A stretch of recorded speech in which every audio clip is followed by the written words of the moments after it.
బస్టాండ్లో సరైన సమయంలో బస్సులు రాక ప్రయాణికులు తీవ్ర ఇబ్బందులు పడుతున్నారు. ప్రముఖ వ్యాపార కేంద్రంగా ఉన్న జమ్మికుంట పట్టణానికి చుట్టూ ఉన్న 50 గ్రామాల ప్రజలు వివిధ పనుల నిమిత్తం వస్తూ ఉంటారు.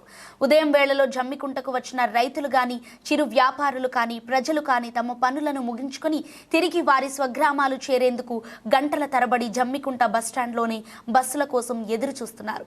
హుజురాబాద్కు వెళ్లాలంటే గంటల తరబడి ప్రయాణికులు నిలబడవలసి వస్తుంది. మినీ బస్సులు జమ్మికుంట నుండి హుజురాబాద్కు నడుపుతూ ఉండటం వల్ల మధ్యలో ఉన్న గ్రామాల ప్రజలు ఆర్డినరీ బస్సుల కోసం ఎదురు చూస్తూ ఉన్నారు. 2 గంటలకు ఒక ఆర్డినరీ బస్సు హుజురాబాద్ వైపు నడుస్తుండటంతో వందల సంఖ్యలో బస్సులో ప్రయాణికులు కిక్కిరిసి ఉండిపోతున్నారు. జమ్మికుంట బస్టాండ్లో మహిళల సంఖ్య ఎక్కువగా ఉండటంతో సామాన్య ప్రజలు ఇబ్బందులు పడుతున్నారు. ఉచిత బస్సు సౌకర్యం మహిళలకు కేటాయించడం పట్లని తీవ్ర ఇబ్బందులు కలుగుతున్నాయని తోటి ప్రయాణికులు తెలిపారు. ప్రయాణికుల అవసరాలను అర్థం చేసుకుని జమ్మికుంట పట్టణం నుండి వివిధ గ్రామాలకు వెళ్లే వారికి అదనపు బస్సులను ఏర్పాటు చేయాలని ప్రయాణికులు కోరుతున్నారు.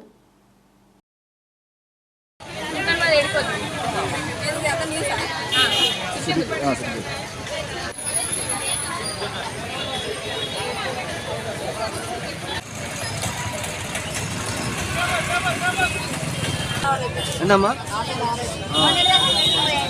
రావట్లేదా బస్సులు?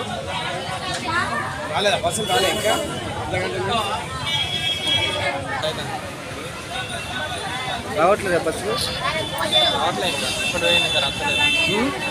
ఒకటి పోయింది, ఇంతవరకు అక్కలేదు.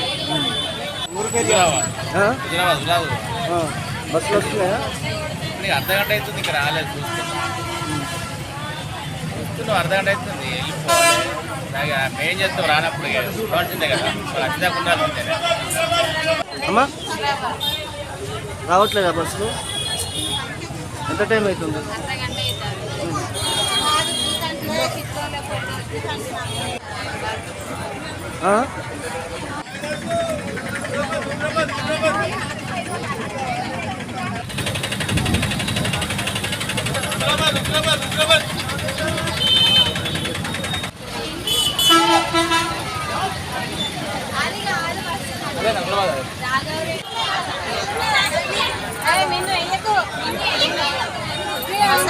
నిన్ను